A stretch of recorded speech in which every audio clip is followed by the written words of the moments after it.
El título del sermón es ¿Dónde está el Dios de Elías?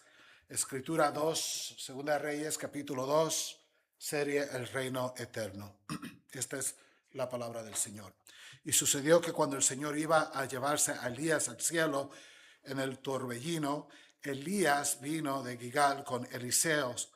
Y Elías le dijo a Eliseo, te ruego que te quedes aquí porque el Señor me ha enviado hasta Betel. Pero Eliseo le dijo, vive el Señor y vive tu alma, que no me apartaré de ti. Así que ambos descendieron a Betel. Entonces los hijos de los profetas que estaban en Betel salieron al encuentro de Eliseo y le dijeron, ¿sabes que hoy el Señor va a quitarte a tu Señor? Y él le dijo, sí, yo lo sé, cállense. Elías entonces le dijo a Eliseo, te ruego que te quedes aquí porque el Señor me ha enviado a Jericó. Pero él dijo, vive el Señor y vive tu alma, que no me apartaré de ti. Y fueron juntos a Jericó. También los hijos de los profetas que estaban en Jericó se acercaron a Eliseo y le dijeron, ¿sabes que hoy el Señor va a quitarte a tu Señor? Y él le respondió, sí, yo lo sé, cállense. Entonces Elías le dijo, te ruego que te quedes aquí porque el Señor me ha enviado al Jordán. Pero Eliseo dijo, vive el Señor y vive tu alma, que no me apartaré de ti. Y los dos siguieron caminando. Y 50 hombres de los hijos de los profetas fueron y se pararon frente a ellos a lo lejos, mientras ellos dos detuvieron junto al Jordán. Entonces Elías tomó su manto, lo dobló y golpeó las aguas, y éstas se dividieron uno y al otro lado, y los dos pasaron por tierra seca. Cuando ya habían pasado, Elías le dijo a Eliseo, pide lo que quieras que yo haga por ti antes que yo sea separado de ti. Y Eliseo le respondió, te ruego que me des una doble porción de tu espíritu que esté sobre mí. Elías le dijo, has pedido una cosa difícil. Sin embargo, si me ves cuando sea llevado de tu lado, así te sucederá. Pero si no, no será así. Mientras ellos iban andando y hablando, de pronto apareció un carro de fuego y caballos de fuego que separó a los dos. Y Elías subió al cielo en un torbellino. Eliseo lo vio y clamó, Padre mío, los carros de Israel y su gente de a caballo, y no lo vio más. Entonces tomó sus vestidos y los rasgó en dos pedazos. También recogió el manto de Elías, que se le había caído, y regresó y se paró a la orilla del Jordán. Y tomando el manto de Elías, que se le había caído, golpeó las aguas y dijo, ¿dónde está el Señor, el Dios de Elías? Y cuando él golpeó también las aguas, estas se dividieron a uno y al otro lado, y Eliseo pasó. Cuando lo vieron los hijos de los profetas que estaban en Jericó frente a él, dijeron, el espíritu de Elías reposa sobre Eliseo. Entonces fueron a su encuentro y se postraron ante él. Y le dijeron, aquí entre tus siervos hay 50 hombres fuertes. Te rogamos que los dejes ir a buscar a tu Señor. Tal vez el Espíritu del Señor lo ha levantado o lo ha echado en algún monte o en algún valle. Y él dijo, no los envíen. Pero cuando le insistieron hasta la saciedad, dijo, envíenlos. Entonces enviaron 50 hombres y buscaron durante 3 días, pero no hallaron. Volvieron a Eliseo, que se había quedado en Jericó, y él les dijo, ¿no les dije no vayan? Entonces los hombres de la ciudad dijeron a Eliseo, el emplazamiento de esta ciudad es bueno, como mi señor ve, pero el agua es mala y la tierra es estéril. Y él dijo, tráigame una vasilla nueva y pongan sal en ella. Y se la trajeron. Eliseo fue al manantial de las aguas, echó sal en él y le dijo, así dice el Señor, he purificado estas aguas. De allí no saldrá más muerte ni esterilidad. Y las aguas han quedado purificadas hasta hoy, conforme a la palabra que habló Eliseo. Después subió de allí a Betel, y mientras subía por el camino, unos muchachos salieron de la ciudad y se burlaron de él, diciéndole, sube calvo, sube calvo. Cuando él miró hacia atrás y los vio, los maldijo en el nombre del Señor. Entonces salieron 2 osas del bosque y despedazaron de ellos a 42 muchachos. De allí Eliseo fue al monte Carmelo y desde allí regresó a Samaria. El Señor bendiga la lectura de su palabra. Amén. Padre, te damos gracias por lo que acabamos de leer. Pedimos tu sabiduría, la instrucción. Este capítulo son 4 narrativas diferentes, distintas, pero que componen una sola teología, una teología que es desesperadamente necesitada por la iglesia y por cada individuo. Enséñanos, Padre, lo que nos quieras enseñar por medio de esta palabra. Enséñanos la importancia de tu palabra, la importancia de la obediencia, la importancia de predicar el evangelio, que es desesperadamente necesario y necesitado por un mundo que está perdido. Enséñanos que eres el mismo ayer, hoy y para siempre. Pedimos todo esto en el nombre de Jesús y para tu gloria. Amén y amén. Pueden tomar asientos, amados.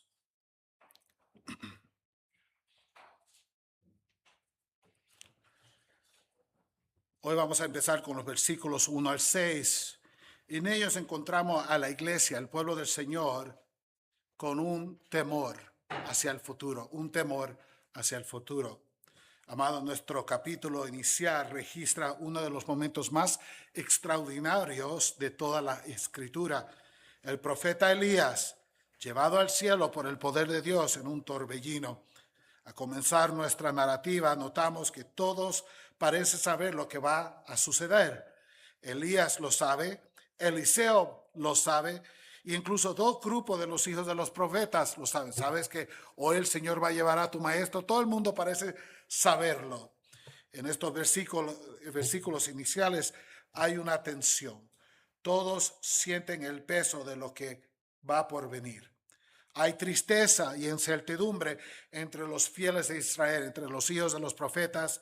Hay una gran tristeza. Una era está llegando a su fin. Elías, el poderoso profeta de Dios, está a punto de partir. Y la pregunta en el corazón del pueblo de Dios es esta: ¿qué vamos a hacer sin Elías? ¿Qué vamos a hacer sin Elías? Si Elías se va, ¿qué va a ocurrir con nosotros? Recordemos que Elías ha sido el profeta que hemos estudiado en Primera de Reyes y ahora en Segunda de Reyes. Hemos visto su vida tan poderosa. Él fue el profeta que clamó que no iba a llover en Israel por 3 años por la idolatría de ellos, y llegó una sequedad tremenda, la gente desesperada. Él fue y se enfrentó, se recuerda, contra los falsos profetas de Baal en el monte Carmelo. Él llamó y pidió al Señor, y el Señor mandó fuego que derritió el sacrificio, las piedras, el agua, la leña, el polvo, quedó nada, dice. El pueblo por un momento miró que Dios era Dios y se apartaron de Baal y empezaron a gritar: el Señor, Él es Dios, el Señor, Él es Dios. Y hubo un avivamiento temporáneo, pero un avivamiento en Israel donde se dieron las espaldas a Baal y empezaron a adorar al Señor, matando a los falsos profetas. Este fue Elías, el que el Señor hizo de esta manera. Él fue el profeta que después oró, y el Señor después de 3 años mandó lluvia a la palabra de Elías. Él fue el que corrió cerca de la carreta del rey, enseñándole al rey: puedo ir delante de ti, la palabra, si te arrepientes hay esperanza por ti. Él fue el que se le presentó al rey Acab varias veces, dándole oportunidad de arrepentirse, y no se arrepintió. Y él fue el que miramos hace 3 semanas hacia atrás, que él vino y él empezó a hablarle al hijo de Acab: mira, ¿por qué no hay Dios en Israel? Ha sido al Dios Baal, al falso Dios. Llamó fuego otra vez y otra vez sobre un capitán y sus 50 y otro capitán y sus 50, si se recuerdan. 3 veces llamó fuego del cielo en Carmelo, y 2 sobre 2 capitanes y sus 50. Este es el gran profeta, el que ha conducido, el que ha predicado la palabra del Señor, el que se ha levantado en una era de apostasía, idolatría. Él ha sido el gran profeta, el constante, la palabra, la luz de Dios. Y ahora él se va a ir. ¿Pueden ver? ¿Pueden ver el corazón de los hijos de los profetas? ¿Qué vamos a hacer sin Elías? Mira, no sabes que el Señor te vaya. Y sí, lo sé, cállense. Mira que no sabes, sí, lo sé, cállense. Yo sé que el Señor se lo va a llevar. Hay una ansiedad, hay una tristeza. Por medio de Elías, la palabra de Dios fue predicada y él se mantuvo como protector de Israel aún durante la apostasía del rey Acab. Cuando finalmente Elías es llevado al cielo por el torbellino, en el versículo 12, Eliseo proclama: Padre mío, carros de Israel y su gente de a caballo. ¿Qué está diciendo él? Elías es como el padre de nosotros. Él es el que ha traído el constante de Dios, el protector de Dios, los carros y la gente a caballo. Él es el protección, él es el ejército de Dios. ¿Qué vamos a hacer sin él? Eliseo también lo está sintiendo. Es más, dice que se rasca su ropa en 2 pedazos para enseñar su grande tristeza en que Elías se acaba de ir. En otras palabras, Elías valía más para Israel que los ejércitos y las almas del rey Acab. La verdadera fuerza y protección de Israel habían sido la presencia de Dios obrando por medio de su fiel profeta Elías. Elías se mantuvo en la brecha por la nación, proclamando valientemente la palabra durante un periodo de gran idolatría y apostasía. Él fue el constante en la palabra del Señor. Y ahora se va. Y el remanente fiel dice, ¿qué vamos a hacer sin él? Qué gran pérdida, ¿no? A la iglesia, que este hombre se vaya de la escena. Ahora Elías se va. El remanente fiel tiene temor.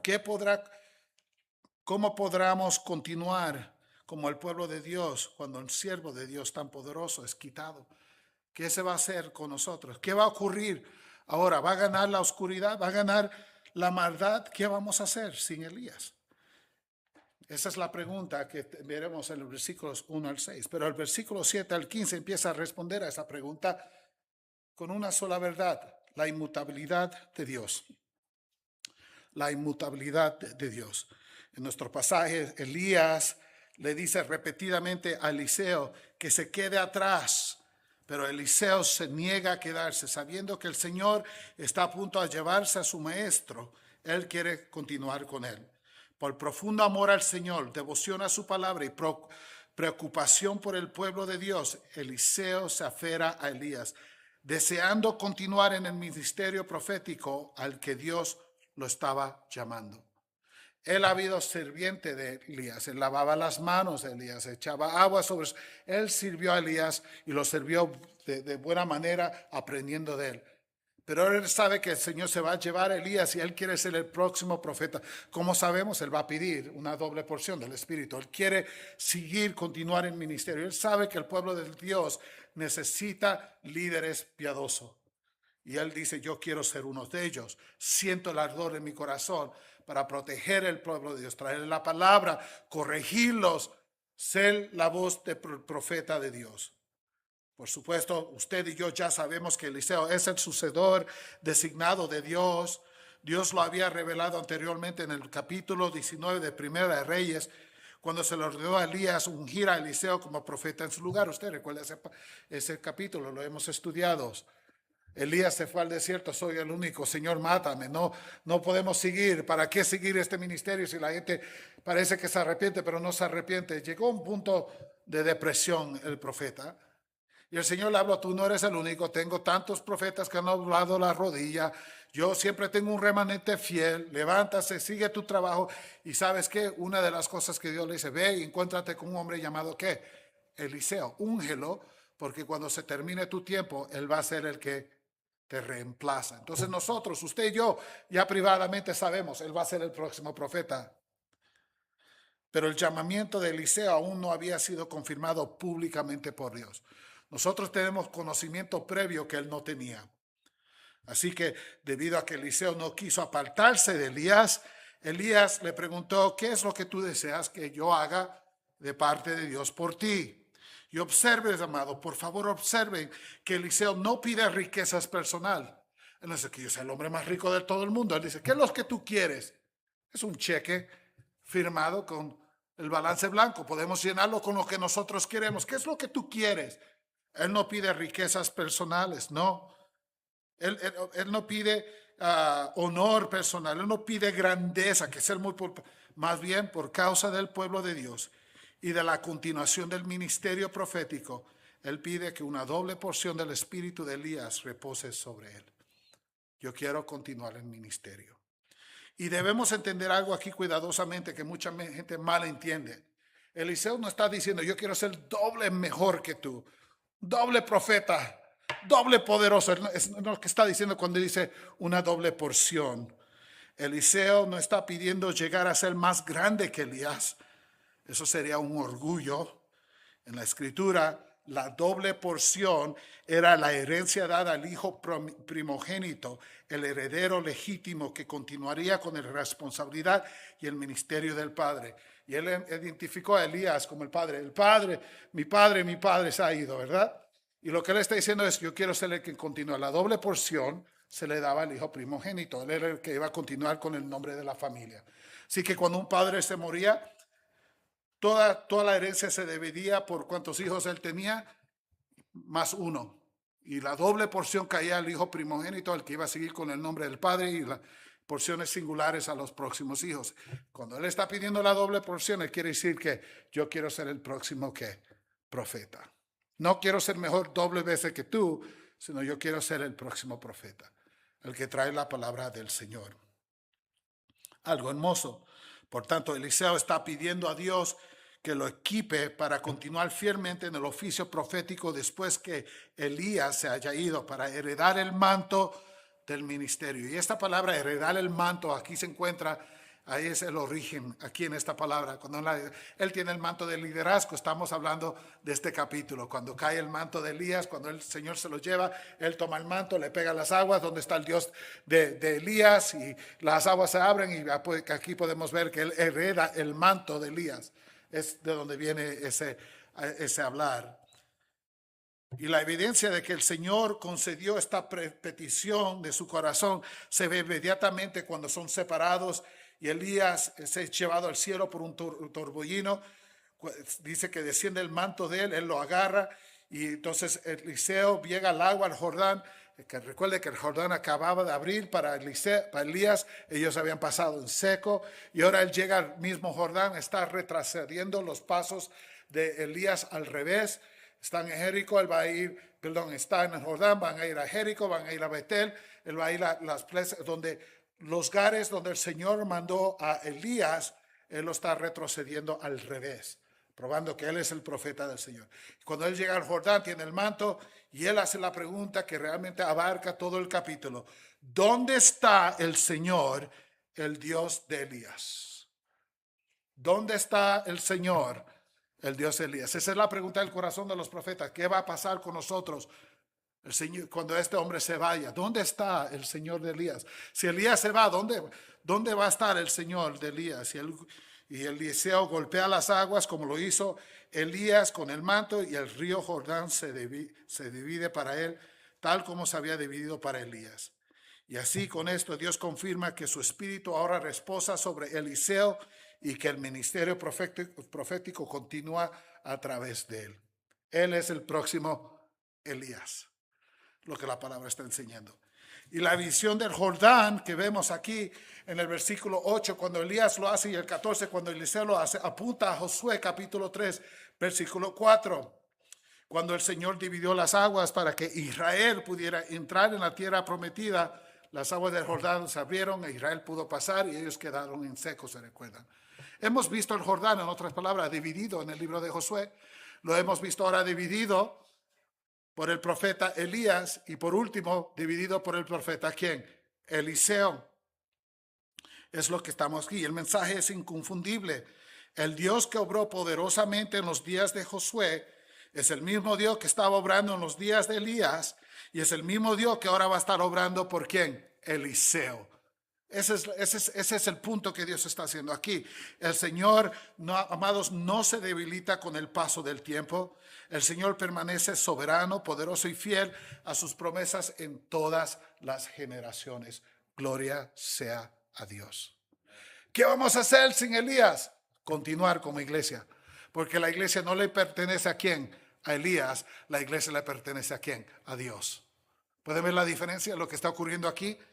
Ahora bien, amados, piensen cuán fácil habría sido en los días de Eliseo. Es decir, los tiempos son diferentes ahora. La cultura ha cambiado tanto y han pasado generaciones desde que hemos visto lo que Dios ha hecho por la mano de Josué. Sin embargo, este texto nos recuerda de la inmutabilidad de Dios. Y eso significa que Dios nunca cambia. Él es el mismo ayer, hoy y ¿para qué? Siempre. El Dios viviente nunca cambia. El Dios del pasado sigue siendo el Dios del presente. Gloria sea a Dios. Y es posible que nosotros, mira que la cultura está mal, mira lo que está ocurriendo en el mundo, ¿qué vamos a hacer? El mismo Dios que condujo a su iglesia ayer va a conducir su iglesia hoy y va a conducir su iglesia mañana. No miremos al hombre, miremos a ¿quién? A Dios. Amados, aunque vemos decadencia y confusión morales, así también miramos hostilidad hacia Cristo y su evangelio en nuestros días. El Dios de Josué, el Dios de Elías, el Dios de Eliseo sigue reinando hoy. Escuche esto, es tan poderoso. El Dios histórico de ayer es el Dios contemporáneo de hoy. Amén. Nada ha cambiado. El Dios de la palabra ama a su iglesia y la va a conducir. Aprendemos entonces que Dios puede llevarse a un hombre, sea un hombre de muchas dádivas, puede predicar, puede hablar, puede conducir el pueblo, ama al pueblo del Señor. El Señor se puede llevar un hombre a casa y poner a otro hombre en su lugar. Recordemos a Moisés. La palabra dice que Moisés fue el líder más grande de todas las generaciones. Dios dice, de todos los hombres del mundo, Moisés es el más humilde. Imagínense, ese no es testimonio de hombre, es testimonio de quién? De Dios. Él es el hombre más humilde. El Señor dice, con otros hombres hablo en visiones y en sueños, pero con Moisés hablo cara a cara. No había un hombre como Moisés, pero Moisés tuvo que morir. ¿Y quién viene? Otro líder, Josué. Y Josué está sentado, lo puedo mirar en mi cabeza en una piedra, angustiado, con terror. ¿Cómo yo voy a reemplazar a Moisés? ¿Cómo yo voy a ser el próximo líder después de Moisés? Moisés dejó unas sandalias muy grandes para ocupar. ¿Cómo yo voy a ser el próximo líder? Y viene el Señor, mira que te mando, que te esfuerces y seas valiente, no temas ni desmayes, porque Jehová tu Dios estará contigo donde quiera que tú vayas.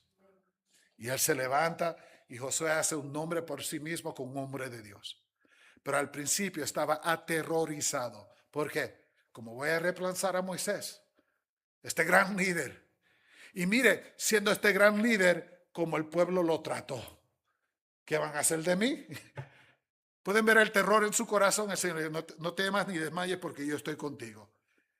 El hombre no bendice a la iglesia, es Dios que bendice a la iglesia usando a diferentes hombres. ¿Podemos ver la diferencia? Y aquí es lo que tenemos. La obra de Dios continúa. Y esta es una lección importante para nosotros porque con frecuencia somos tentados a depositar demasiada confianza en pastores y líderes fieles. Estrellas en los ojos, como que son superestrellas. Pero la fortaleza de la iglesia no radica en estos hombres fieles. Los líderes vienen y se van. El Señor los levanta y mueren. Pero el Señor, quien obra por medio de ellos, es el que debemos darle toda nuestra gloria. Nuestros ojos no pueden estar puestos en los líderes humanos, no importa quién sea. Y hemos visto algo de esto en los años que han pasado. El pastor R.C. Sproul, un hombre grandemente usado por Dios. Gloria a Dios por su ministerio. Vivió, predicó por 40, 50 años. El Señor lo usó grandemente, ahora está en gloria. Y sabe que la iglesia ha continuado. Y había gente que dice, ¿qué vamos a hacer sin R.C. Sproul? ¿Qué vamos a hacer si este gran hombre, él es protector? ¿Sabes qué? El Señor levantará a otro hombre. Amén. Podemos decir lo mismo del pastor Voddie Baucham, que acaba de fallecer. La gente dice, no podemos perder pastores así. Un hombre que se paró en la brecha y predicaba fielmente. El Señor lo usó grandemente. Tenemos que ver que sí, fue el Señor que usó herramientas fielmente. Pero el hombre no es nada. Ellos mismos dirían lo mismo. Y tenemos que entender que el hombre que el Señor está usando, gloria a Dios, y gracias a Dios por su fidelidad y porque predica la palabra de Dios y por el temor que Dios le ha dado y las bendiciones que Dios le ha dado de exponer la palabra de Dios. Gloria a Dios por todos ellos. Pero es el Dios del cielo que lidera a su iglesia. Y los ojos suyos tienen que estar puestos en Él, no en ningún hombre, ni incluso este hombre. Nuestros ojos tienen que estar puestos en Dios. Es lo primero que podemos mirar. Versículo del 15 al 18, miramos entonces la sabiduría de Dios. Los hijos de los profetas reconocieron que el Espíritu de Dios reposaba sobre Eliseo, porque vieron con sus propios ojos la evidencia de su poder divino cuando las aguas fueron abiertas.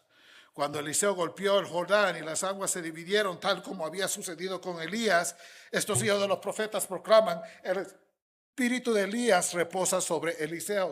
Pudieron reconocer el poder de Dios en la vida del hombre de Dios. Sin embargo, aunque vieron el comisionamiento de Dios, no lo entendieron plenamente ni se sometieron a él. ¿Cómo sabemos? Después de que Elías fue llevado al cielo. Los hijos de los profetas insistieron en enviar 50 hombres a buscarlos. No querían dejar ir de la idea de Elías. No, necesitamos ¿quién? A Elías. Mira que el espíritu que estaba sobre Elías reposa sobre ¿quién? Eliseo. Él hace lo mismo que hizo ¿quién? Elías, pero todavía queremos ¿a quién? A Elías. ¿Estamos cómodos con quién? Con Elías. Déjanos mandar 50 hombres a buscarlo. Es posible que el Señor lo levantó en el torbellino, lo dejó en un... Pobrecito se cayó en un monte o está perdido ahí en el bosque con hambre, un poquito mareado por el torbellino y necesitamos buscarlo y encontrarlo. Eso es lo que miramos aquí. Pero Eliseo les dijo que Dios lo había tomado y por lo tanto no había necesidad de buscarlo. Mira, el Señor se lo llevó. Ahí terminó su ministerio. Hay un nuevo ministerio. No vayan. Ellos presionaron a Eliseo, por lo cual finalmente le accedió a dejarlos ir. Parece que en inglés y en el idioma original, ellos trajeron vergüenza sobre él pidiéndole, déjalo. Y la idea es que ellos pudieran pensar que Eliseo no quería que encontraran a Elías porque él quería ser el próximo. Entonces Eliseo, para quitarle la idea, vayan, búsquenlos. El Señor ha terminado con Elías. Ahora siga una nueva época. Pero si quieren malgastar 3 días, 4 días, 5 días buscándolo, vayan y búsquenlo, dice la palabra de Dios. Y ellos fueron. Después de 3 días de buscarlos, regresaron con las manos vacías. Entonces Eliseo no les dije que no vayan. Yo hablé por la palabra del Señor y no la escucharon. El punto aquí es sencillo. Eliseo representa no solo el poder de Dios cuando se abrió las aguas, sino también la palabra de Dios. Cuando él habla, él está hablando por medio de Dios. Y esa palabra es la sabiduría espiritual que debemos obedecer. Y amados, aquí hay una lección para la iglesia. Muchas personas quedan tan impresionadas por las demostraciones de poder, pero pocas valorean la sabiduría piadosa del Señor. Y eso es algo lamentable. Sin embargo, a lo largo de la Escritura, la sabiduría es uno de los mayores dones de Dios para su pueblo. Usted ha leído el libro de los Proverbios. Mira, busca la sabiduría, encuéntrala, cásate con ella, manténla, ponla cerca a tu vida, busca la sabiduría. Y la sabiduría de Dios se encuentra en la palabra del Señor. Incluso el libro de Santiago, nuestro hermano pastor está predicando sobre él. Dice, y si a alguno de ustedes le falta sabiduría, que se la pida a Dios, quien da a todos abundantemente y sin reproche, y le será que dada. Entonces el Señor nos invita a buscar la sabiduría, a pedir por ella, a casarnos con la sabiduría, a amar la sabiduría. Esta sabiduría prometida no es sabiduría humana, no es inteligencia humana, sino discernimiento espiritual, la gracia de obedecer a Dios cuando las circunstancias son difíciles y de caminar en confianza firme en lugar de incredulidad, algo que los hijos de los profetas tenían que aprender. La sabiduría de Dios se revela claramente en su palabra. Si usted necesita sabiduría, pídala al Señor y vaya a ¿dónde? A la palabra de Dios. Ahí va a encontrar toda la sabiduría que usted necesita en su vida. Mucha gente viene a mí, pastor, tengo este problema, y les pongo la palabra y me miran a mí, que eres tan sabio. Y digo, no sé, todo está aquí. La palabra te dice cómo vivir. Aquí se encuentra todo lo que tú necesitas. No es sabiduría personal, es sabiduría que viene del cielo. Amén. Dios dice a veces, no hagas algo, pero nosotros insistimos, como los hijos de los profetas. Queremos la bendición de Dios sin someternos humildemente a su verdad. El profeta le dijo, no vayas. Insistieron. Él dice, hasta avergonzarlo. Ok, vayan, pero van a gastar su tiempo. Y es exactamente lo que ocurrió. Amados, la verdadera fe confía en que la sabiduría de Dios es superior a nuestros instintos y en que sus caminos son siempre rectos. Los hijos de los profetas finalmente aprendieron lo que nosotros también debemos aprender, y es que los siervos de Dios son llamados a caminar en sumisión a la palabra revelada del Señor. Si Él dice no, es que no. Si Él dice sí, es que sí. Y no debemos insistir, no debemos argumentar, no debemos decir, ese versículo no me aplica a mí, ¿por qué? No. Lo que la palabra diga, así es. Esa es sabiduría, amén. vivir por ella. Y ustedes me han escuchado decir varias veces y lo digo de nuevo, si yo estoy de acuerdo en cualquier porción de la palabra de Dios, la palabra de Dios es correcta y yo estoy ¿qué? Incorrecto. Cuando yo no estoy alineado a la palabra de Dios, el que está mal soy yo, nunca es la palabra de Dios. Tenemos que entender esta verdad. Bueno, llegamos a los versículos 19 al 22, donde vamos a ver, ya hemos visto que Eliseo heredera el manto, que él tiene el poder de Dios, las aguas son divididas, él tiene la palabra de Dios, que es sabiduría de Dios, y en el versículo 19 al 22 miramos la gracia de Dios que fluye a través de esa palabra. Miren lo que está ocurriendo aquí. Después de mostrar el poder de Dios en el Jordán y por su palabra, Eliseo se convierte en el instrumento mediante el cual Dios trae sanidad y restauración a un lugar maldecido. Los hombres de Jericó, los profetas, se acercan con un problema serio. Aunque la ciudad está situada en un lugar agradable, su ministerio de agua está contaminado, trayendo muerte y dice la palabra esterilidad o el aborto espontáneo. Quiere decir que las mujeres salían embarazadas y perdían sus bebés, dicen la palabra de Dios. El ganado estaba muriendo, las cosechas estaban fracasando, incluso se producen abortos espontáneos en toda la tierra por el agua. El agua de la ciudad, que debía ser fuente de vida, era fuente de ¿qué? Muerte. Ahí está situada la ciudad. Eliseo pide una vasija nueva con sal, lo lleva al manantial, arroja el sal y declara: así dice el Señor, he purificado estas aguas, de allí no saldrá más muerte ni esterilidad. Y luego leemos: y las aguas aún quedado purificadas hasta hoy, conforme a la palabra que habló Eliseo. Bueno, ¿qué aprendimos de todo esto? La sal en sí no tenía ningún poder, amados. Era solo una señal externa de algo que el Señor quería que ellos entendieran. En otras palabras, si usted conoce un lugar que tiene aguas malas, no vayan a tirar sal creyendo que la van a sanar. La agua va a continuar mal, no se va a ayudar en ninguna manera. El sal no tiene el poder. Amén. El sal no tiene el poder. La sal en sí no tenía nada de poder. La sal representa algo. ¿Qué representa? La palabra de Dios, que vence la corrupción y trae vida de muerte. Solo por la palabra de Dios, específicamente el evangelio, puede ocurrir vida donde un lugar antes era maldecido en muerte. Eso es lo que representa aquí. Y tenemos que mirar esta verdad. Entendemos que la sanidad proviene de Dios. Es más, mire lo que dice el versículo. Cuando Dios habla, así dice el Señor, dice Eliseo: yo, Dios, he purificado ¿qué? Estas aguas. No la sal, que dice Dios. Yo he purificado el agua. Entonces miramos que la sal no era nada, era una señal que apunta a la palabra del Señor. Dios habla por medio de su profeta y por su gracia soberana las aguas son sanadas. El punto aquí es claro: la palabra de Dios por medio del siervo designado por Dios trae la gracia de Dios a un pueblo muerto que necesita vida. Esa es su comisión, amados. Usted ha sido comisionado como que portadores de la palabra de Dios, evangélicos en un mundo de oscuridad, en un mundo de agua que trae muerte. Usted puede traer la sal, el evangelio, y traer vida donde antes había ¿qué? Muerte. Esto es algo glorioso para usted. Aquí se encuentra el evangelio. Y el contexto de la ciudad es muy significativo porque esta era en Jericó. Y no sé cuánto del Antiguo Testamento ustedes conocen, recuerdan, pero Jericó no era una ciudad común y corriente en la historia de Israel. Era una ciudad bajo la maldición de Dios, maldición pronunciada primero por Josué, después de su conquista de Jericó, y más tarde confirmada cuando Hiel la reconstruyó en desafío a la palabra del Señor durante el reinado impío del rey Acab. ¿Usted recuerda? Josué fue contra Jericó, las paredes se cayeron y él pronuncia una maldición.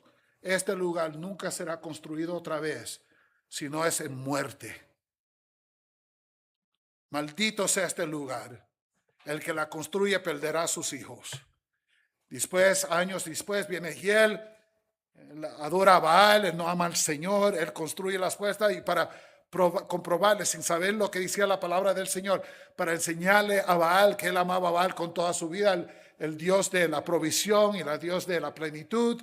En su mente, él sacrifica y mata a sus dos hijos para construir las puertas, uno en el cadáver de un hijo y el otro en el cadáver del otro.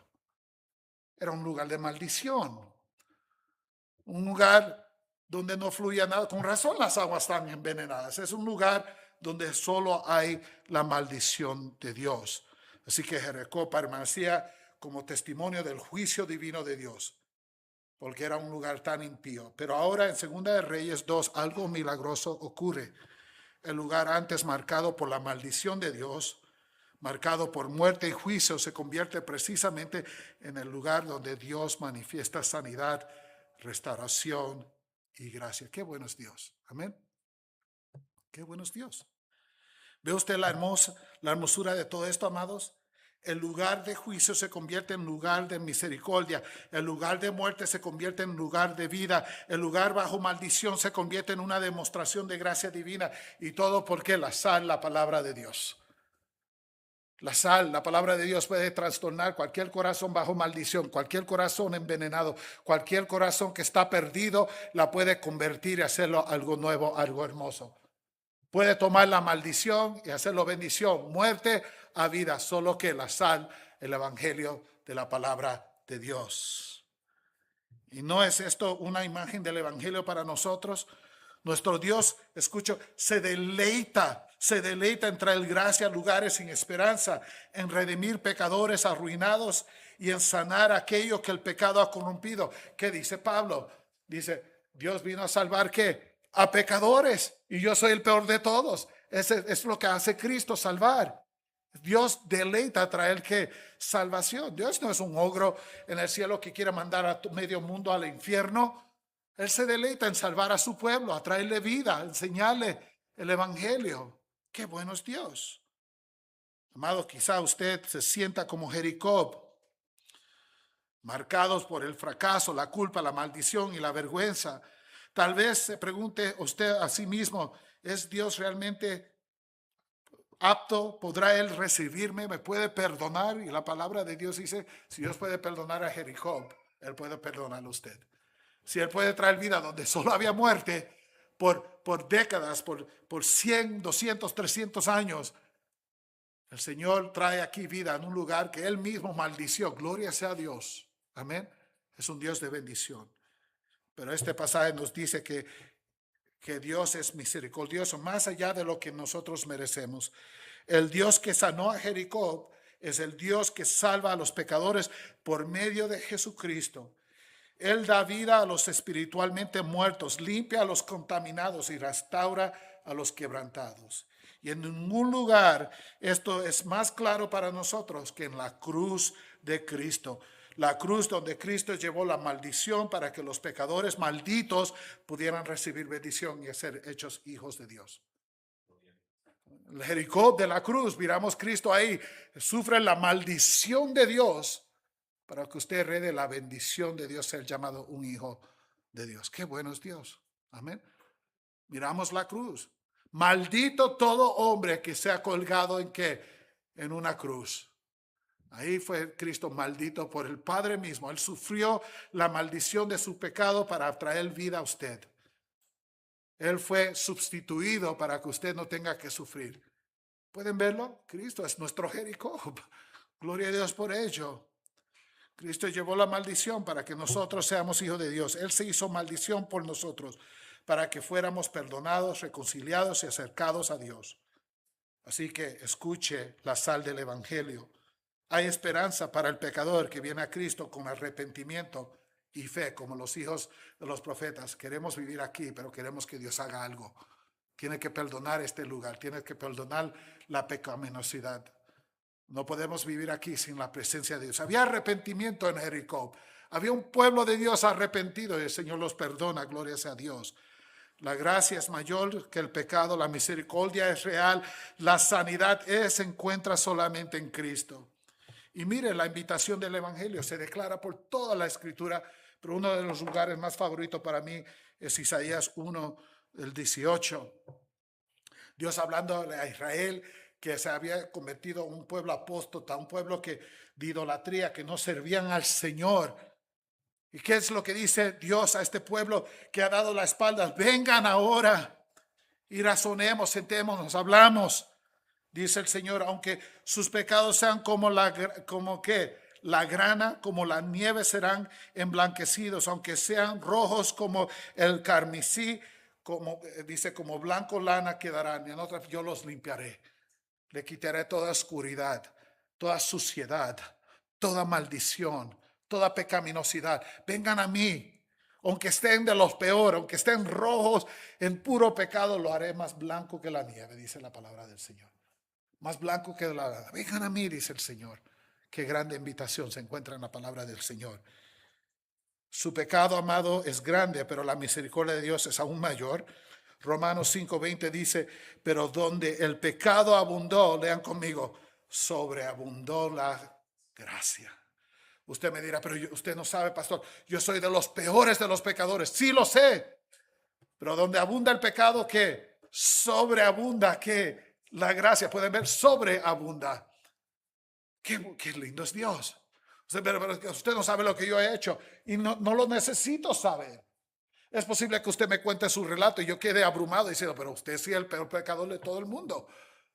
Con la boca caída, no puedo entender cómo una vida puede vivir como usted ha vivido. Pero siempre llegaré, pero donde abunda el pecado, sobreabunda que la gracia. Como pastor, una vez me senté con un hombre que me contó una historia de graves pecados. Él dice, yo no os puedo ser perdonado. Y yo le digo, sí, usted puede ser, es que usted no sabe lo que yo he hecho. Y yo le digo, cuénteme para que quítenselo de su para ver. Y me empezó a contar y así quedé con la boca abierta. Y al terminar dice, ¿me puede perdonar Dios? Y digo, yo no creo que el hombre te pueda perdonar. Esto es algo terrible. Y quiero decirte que ni Dios te puede salvar. Pero la Biblia dice que donde abunda el pecado, sobreabunda ¿qué? La gracia. Hay esperanza aún para ti. Amén. Pablo dice, de los pecadores de todo el mundo, yo soy el peor. Porque yo asesiné a los cristianos, los arresté, destruí familias, dejé niños huérfanos. Pero Dios tuvo gran paciencia conmigo. Este es el evangelio, amados. Jesús es un Salvador glorioso, lleno de gracia, que trae vida donde antes solo había muerte y lo hace por medio de la sal de su palabra, el evangelio. ¿Pueden ver lo que puede producir el evangelio? Puede producir ¿qué? Vida donde antes solo había ¿qué? Muerte. Qué bonita es la palabra del Señor. Lleguemos al versículo 23 al 25 para terminar. Hemos visto que la palabra puede traer vida, pero también la palabra puede traer el juicio de Dios. El juicio de Dios. Amados, llegamos a una porción, más difícil de este capítulo. La maldición pronunciada por Eliseo y el juicio sobre los muchachos que fueron devorados por las dos osas del bosque. Y muchos tropiezan con este pasaje porque este pasaje enseña una verdad que la cultura moderna intenta de evitar. Esto es el juicio de Dios. Ese juicio es real, santo y aterrador. Amén, para el pecador. Algunos leen este pasaje y ven a Eliseo como muy severo. Pobres niños. Los osos salieron y los mataron. ¿Por qué tuvo que maldecir? Estos niños estaban jugando. Y tenemos que ver que estamos leyendo esta porción de la Escritura con ojos modernos que excusa a nuestros hijos de no amar a Dios. ¿Cuántas veces mi esposa y yo escuchamos de varias personas, sus hijos tan buenos aman al Señor, pero deja que lleguen a ser teenagers? Se van a convertir en unos monstruos. Como que era natural que nuestros hijos no amaran a quién, a Dios. Y una de las expectativas de mi esposa y yo como padre, era que no me importa si tienes 13, 14, 15, 16, 17, 18 años, en esta casa se adora a Dios. Y si tú no quieres a Dios, ahí está la puerta. Amén. Absolutamente. No voy a aceptar que seas desrespetuoso, los ojos en el aire, la gritadera. No. Si, como dice Josué, yo y mi casa serviremos a Dios, mi casa tiene que servir a quién, a Dios. Te amo, pero no me hagas escoger entre tú y Dios. Porque si tengo que escoger entre tú y Dios, voy a escoger a Dios. Y te vas a quedar afuera en el frío. Amén. Necesitamos más de esto. Y eso es lo que miramos aquí. Algunos leen este pasaje y lo miran severo, pero el texto no presenta a un profeta enojado que pierde el control. No, revela al Dios Santo que defiende a su nombre y juzga la rebelión incluso de muchachos jóvenes. Hay 6 puntos que debemos considerar para entender este pasaje. Punto número 1. Debemos entender quiénes eran estos muchachos. La expresión hebrea no se refiere a niños pequeños infantiles, sino a adolescentes, probablemente de entre los años del 10 al 13 años, 10, 11, 12, 13 años. Esos fueron los muchachos que murieron, 42 de ellos. Segundo, el contexto aquí es importante. Betel era el centro de la falsa adoración establecida por Jeroboam. Durante generaciones había estado entregada a la idolatría y la rebelión contra el Señor. El Señor mandaba profeta a ellos quedaban en su idolatría, se rechazaban a arrepentirse. Los adolescentes, dice la palabra de Dios, los adolescentes en nuestra historia provienen de esta comunidad de incredulidad. Su burla refleja la hostilidad que habían aprendido de sus padres y de su comunidad. Ellos habían aprendido a odiar ¿a quién? A Dios. No al profeta, ¿a quién? A Dios. 10, 11, 12 años y ya odiaban al Señor. ¿Lo habían aprendido de quién? De sus padres, de su comunidad. Y esto es un recordatorio tan importante para ustedes, padres y abuelos. Los niños se moldean por lo que se les enseña y por lo que observen. Cuidado qué ejemplo ustedes dan de Cristo. Amén. Otra vez, cuidado qué ejemplo den ustedes de Cristo.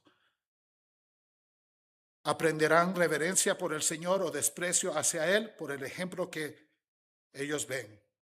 Este pasaje nos recuerda la importancia entonces de evangelizar a nuestros hijos, de enseñarles las Escrituras y de criarlos en disciplina y amonestación del Señor, para que no caigan en las manos severas de Dios. Amén. Porque recuerden esto, un niño de 10 años también puede morir. Amén. Nadie es garantizado de llegar a una vieja edad.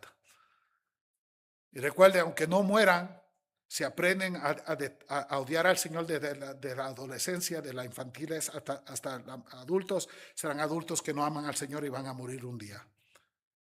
Tenemos que aprender esta lección. Y cuidado, padres, permítanme decir algo de mi corazón. Cuidado quién ustedes permiten que eduquen a sus hijos.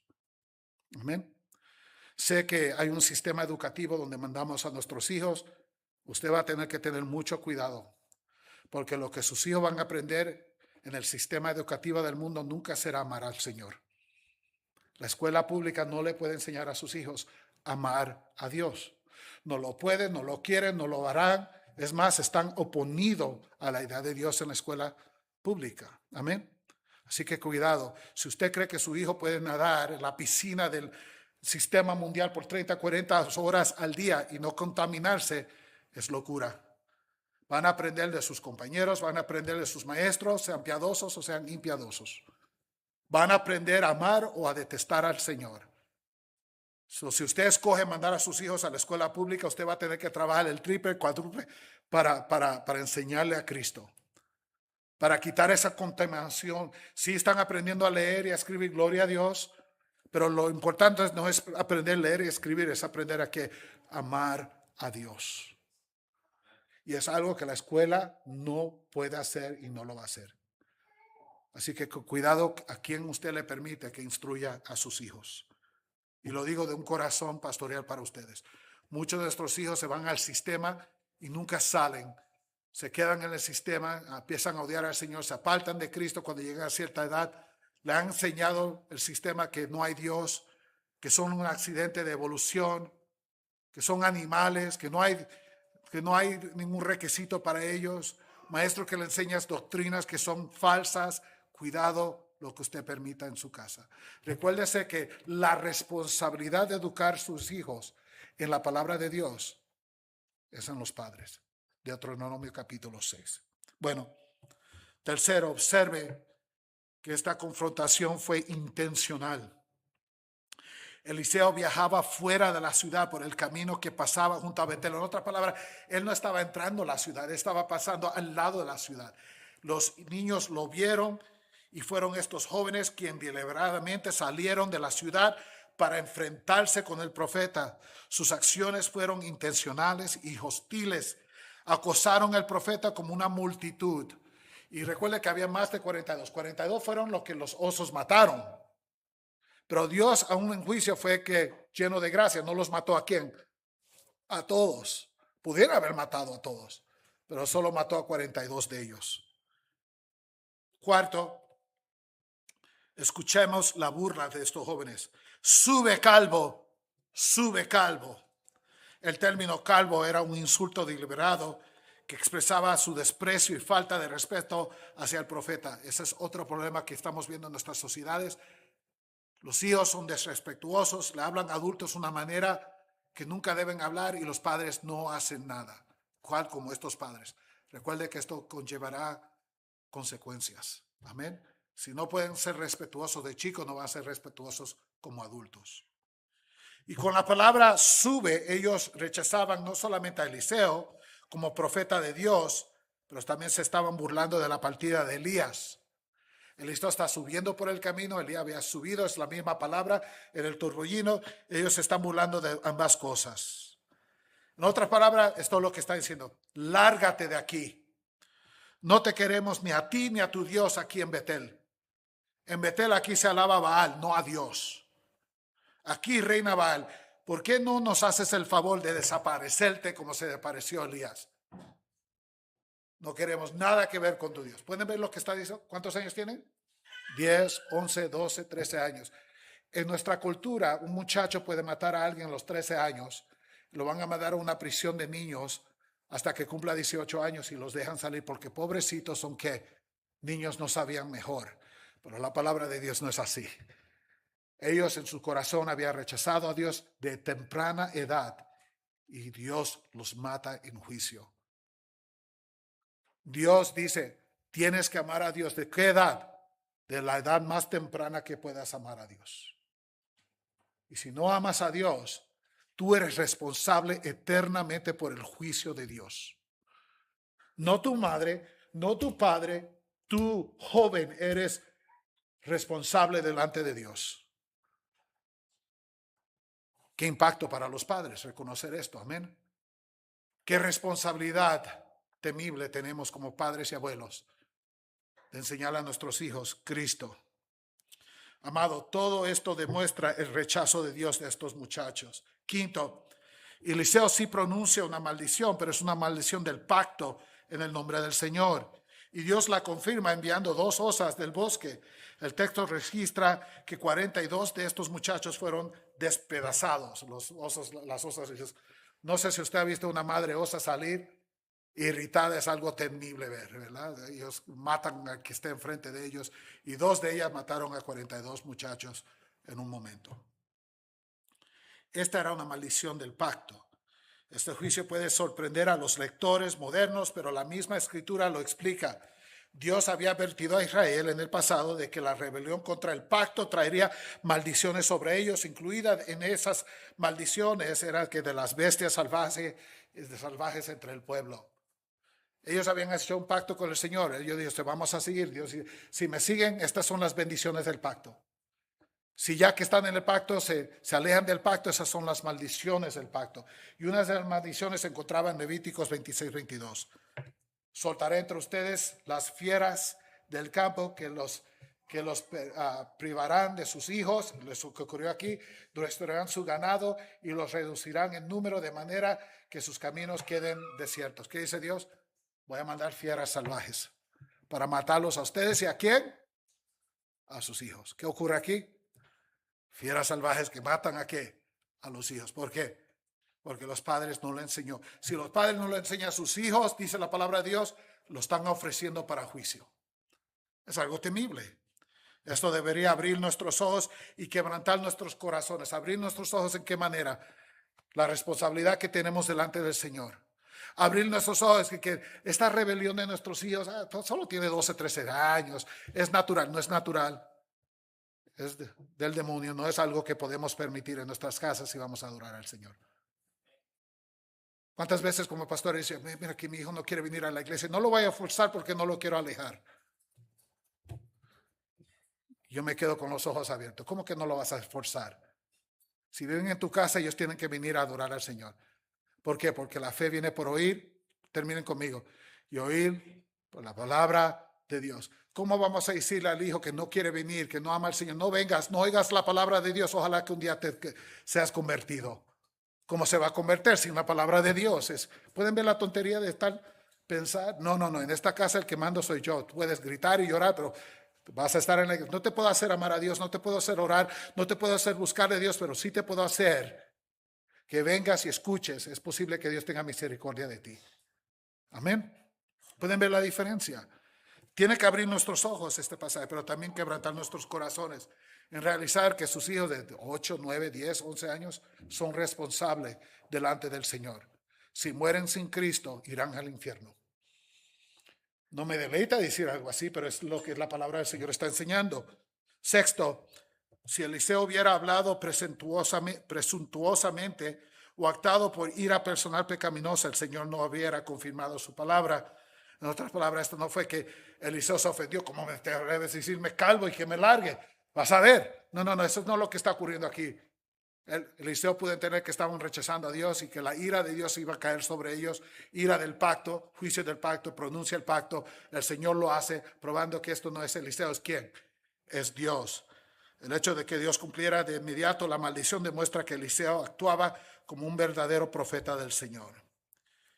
¿Y por qué es que el Espíritu Santo incluye este relato? Sería más fácil terminar el relato con la bendición de Jericó, las aguas son bendecidas, que mira qué bonito es Dios, gloria a Dios, él trae vida donde había que muerte, bendición donde había maldición. Qué lindo terminarlo ahí. ¿Por qué incluir esta parte? Porque completa el cuadro del ministerio de Eliseo. Él no es solamente el sucesor de Elías, no solamente tiene el poder, pero tiene sabiduría, sino también en la autoridad de la palabra de Dios. Él es el ministro de Dios. Esa palabra nos enseña esta porción, trae ya sea gracia o qué, juicio. En Jericó la palabra sana, en Betel la palabra juzga. Es la misma palabra de Dios. El que acepta al Señor, bendición. El que dice, salte de aquí, calvo, no queremos nada con tu Dios, muerte. La misma palabra que restaura al arrepentimiento también condena al rebelde. Amado, nuestra cultura prefiere un Dios que nunca se ofende, nunca confronta y nunca es santo en su juicio, pero la Escritura se niega a conformar a Dios a nuestras preferencias. Cada uno seríamos un idólatra si pudiéramos hacer a Dios como nosotros los que queremos, pero la Biblia no nos permite. Este es el Dios de amor, el Dios que bendice, el Dios que trae bendición donde había maldición, vida donde había muerte, el Señor que sana Jericó, sana la ciudad, trae su gloria a Dios porque fueron arrepentidos. El Dios que nos gusta ver, pero el mismo Dios que si tú rechazas a Dios y dices, no quiero nada que ver contigo, lárgate, no quiero tu palabra, no quiero nada que ver contigo, no importa qué joven sea, Dios dice, eres un hombre muerto. Amén. Tenemos que entenderlo. Amados, el Señor de la gracia es también el Señor de juicio. Así para concluir, volvemos a la pregunta que abarca todo el capítulo, la pregunta de Eliseo. ¿Dónde está el Señor, el Dios de Elías? ¿Se recuerdan esa palabra? Y después de leer el capítulo, la respuesta es clara. El Dios de Elías está con su pueblo, poderoso para salvar, santo para juzgar y fiel para siempre. Elías no hizo nada, amados. Elías fue un instrumento en las manos de Dios. Gracias a Dios por su fidelidad. Pero todos los milagros, decimos nosotros erróneamente, los milagros de Elías, los milagros no eran de quién, Elías, eran los milagros de quién, de Dios. Y si Dios quita a un hombre, levanta a otro. Mi corazón es ser su pastor por décadas que vienen, si el Señor me da la vida. Pero es posible que hoy yo muera. ¿Qué vamos a hacer sin el pastor Ismael? Orar, ser fiel, el Señor traerá a otro hombre. Hay otro hombre listo que el Señor está usando, traerá otros pastores, una pluralidad. Amén. Ningún hombre es indispensable.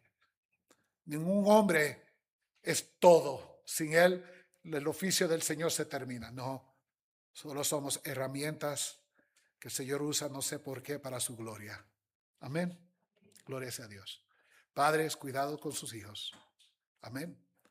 Y miren a sus hijos de 10, 11, 12 años y recuerden 13, 14, 15. Oren por su salvación, enséñenle a Cristo y demanden que sean respetuosos en sus hogares. Amén. Antes que caiga la ira de Dios sobre ellos. Oremos. Padre, te damos gracias.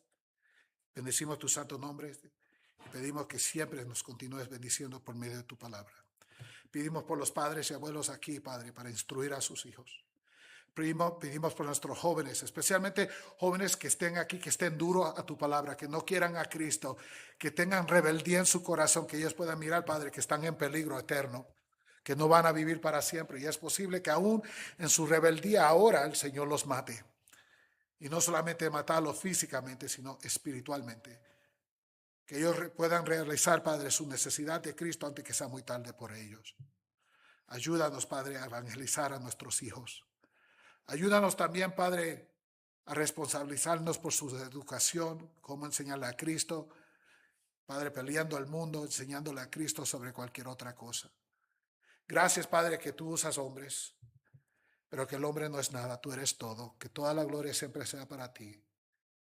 La iglesia no va a parar porque un hombre muere, la iglesia continúa porque Dios ama a su iglesia. Damos gracias por ello. Por los hombres piadosos que has usado, gloria a Dios por ellos. Continúa usándonos, Padre, de una manera para tu gloria, pero que la gloria siempre sea tuya. Y pedimos, Padre, que podamos acudir a la sabiduría de la Escritura, a someternos a ella. Te damos gracias, Padre, por todo en el nombre de Jesús y para tu gloria. Amén.